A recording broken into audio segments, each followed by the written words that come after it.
नमस्कार। आज हम बात करेंगे 28 जुलाई यानी सोमवार को भारतीय शेयर बाजार में क्या हुआ और कल 29 जुलाई के लिए क्या कुछ सोचा जा सकता है। हमारे पास कुछ रिपोर्ट्स हैं बाजार विश्लेषण की, तो कोशिश यही है कि समझें सोमवार को क्या कहानी बनी और मंगलवार के लिए क्या तैयारी रखें। सोमवार के आंकड़े देखें तो निफ्टी 50 करीब 0.63% नीचे बंद हुआ 24,680.90 पर, और सेंसेक्स भी वो गिरा 0.70% 80,891.02 पर। बैंक निफ्टी में भी गिरावट थी लगभग 0.79% की। ये तो नंबर्स हैं, पर गिरावट काफी फैली हुई लग रही थी, है ना? हाँ बिल्कुल, ये गिरावट मतलब काफी चौतरफा थी। आप देखिए IT, reality, bank, metal, capital goods, ज्यादातर सब लाल निशान में थे। हाँ, कुछ अपवाद थे जैसे एफएमसीजी और फार्मा, उन्होंने थोड़ी मजबूती दिखाई या कह सकते हैं कि कम गिरे। अच्छा, आईटी में खास तौर पर क्या वजह रही? वो करीब 0.71% नीचे था। जी, आईटी में एक तो वो टीसीएस वाली खबर आई, छंटनी की नई बातें, उसका असर था, और डिमांड को लेकर चिंताएं तो खैर चली रही हैं। पर सिर्फ यही नहीं था, मतलब कई सारी चीजें एक साथ आ गई देर से। और क्या था? देखिए, एक तो वो अमेरिका भारत व्यापार वार्ता में थोड़ी रुकावट की बात आई। फिर कुछ कंपनियों के तिमाही नतीजे वो उम्मीद से मतलब थोड़े कमजोर रहे हैं। और एफआईआईज, विदेशी निवेशक, वो लगातार बिकवाली कर रहे हैं। वो एक बड़ा फैक्टर है। हाँ, एफआईआईज का जिक्र तो काफी हो रहा है आजकल। जी, और फिर तकनीकी तौर पर भी बाजार थोड़ा कमजोर दिख रहा था। और हाँ, वो इंडिया विक्स वोलेटिलिटी इंडेक्स वो भी बढ़ गया। तो मतलब कई नेगेटिव कारण एक साथ आ गए सोमवार को। समझ गया, मतलब एक साथ कई तरफ से प्रेशर। ये तो निवेशकों के लिए काफी कंफ्यूजिंग सिचुएशन हो जाती है। हाँ बिल्कुल। तो ऐसे माहौल में मंगलवार के लिए किन खास बातों पर नजर रखनी चाहिए? देखिए, सबसे पहले तो ग्लोबल संकेत, बाहर के बाजारों में क्या हो रहा है और वो भारत अमेरिका ट्रेड टॉक पर कोई अपडेट आती है या नहीं।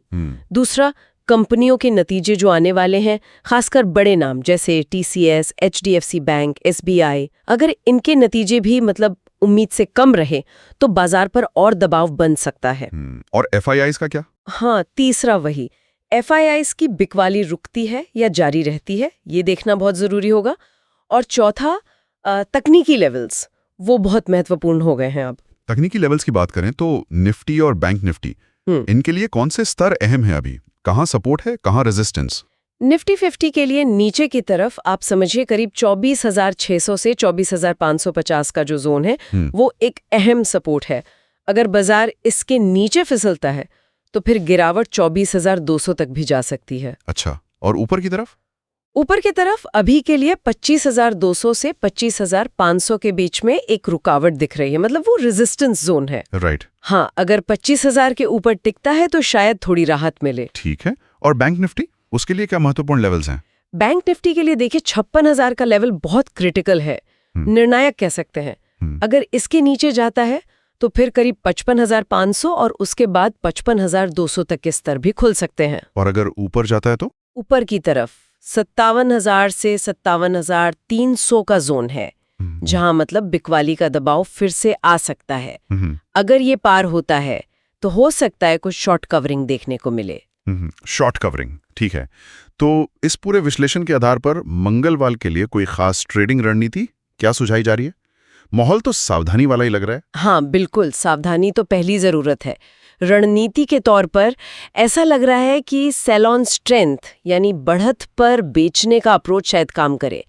निफ्टी 50 में अगर बाजार ऊपर आता है, मान लीजिए 24,900 25,000 के पास, तो वहां बिकवाली का सोचा जा सकता है। स्टॉप लॉस करीब 25,100 के ऊपर रखकर। और लक्ष्य क्या होंगे? नीचे के लक्ष्य फिर वही, पहले 24,550 24,600 का जोन, और अगर वो भी टूटता है तो 24,200 तक। और बैंक निफ्टी में भी कुछ ऐसा है? जी, बैंक निफ्टी में भी अगर वो 56,700 से 57,000 के जोन में आता है तो वहां बिकवाली पर विचार किया जा सकता है, स्टॉप लॉस 57,300 के ऊपर रखकर। और नीचे के लक्ष्य होंगे 56,000, फिर 55,500 और फिर 55,200। ठीक है। तो रणनीति ज्यादातर बिकवाली की तरफ ही झुकी हुई है, लेकिन क्या इस गिरते माहौल में भी कुछ खरीदने लायक स्टॉक्स हैं? कहीं कोई मौका दिख रहा है?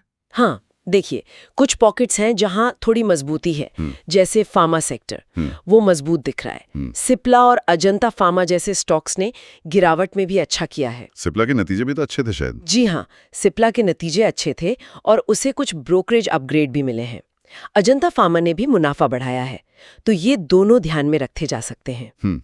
इसके अलावा SBI, वो सोमवार को गिरा तो सही, करीब 1%, पर बाकी बैंकों के मुकाबले कम गिरा। तो अगर ये और नीचे मिलता है तो शायद इसमें एक खरीदारी का मौका बन सकता है। लेकिन सावधानी जरूरी है। बिल्कुल, कोई भी स्टॉक लें, अपनी रिसर्च करें और स्टॉप लॉस जरूर लगाएं। अभी का माहौल थोड़ा वॉलेटाइल है। समझ गया। तो कुल मिला के निचोड़ ये है कि बाजार में अभी दबाव है, बिकवाली का रुझान है, लेकिन फार्मा जैसे कुछ सेक्टर या SBI जैसे चुनिंदा स्टॉक्स पर गिरावट में नजर रखी जा सकती है। बिल्कुल सही कहा। और दिन के दौरान जो खबरें आएंगी, ट्रेड टॉक, FII आंकड़े, नतीजे, उन पर नजर रखना बहुत जरूरी होगा। उनसे रणनीति बदल भी सकती है। ये जानकारी काफी उपयोगी रही, बहुत शुक्रिया। चलिए, श्रोताओं के लिए एक सवाल छोड़ जाते हैं। जिस तरह से ये बड़ी चिंताएं जैसे IT में छंटनी या वैश्विक व्यापार के तनाव बाजार पर असर डाल रही हैं, क्या ये निवेशकों के लिए एक इशारा है कि अपनी निवेश शैली को ज्यादा सुरक्षित, मतलब डिफेंसिव बनाएं, या ये बस बाजार का एक छोटा स्थायी दौर है और तेजी फिर लौट आएगी? इस पर जरूर सोचिएगा।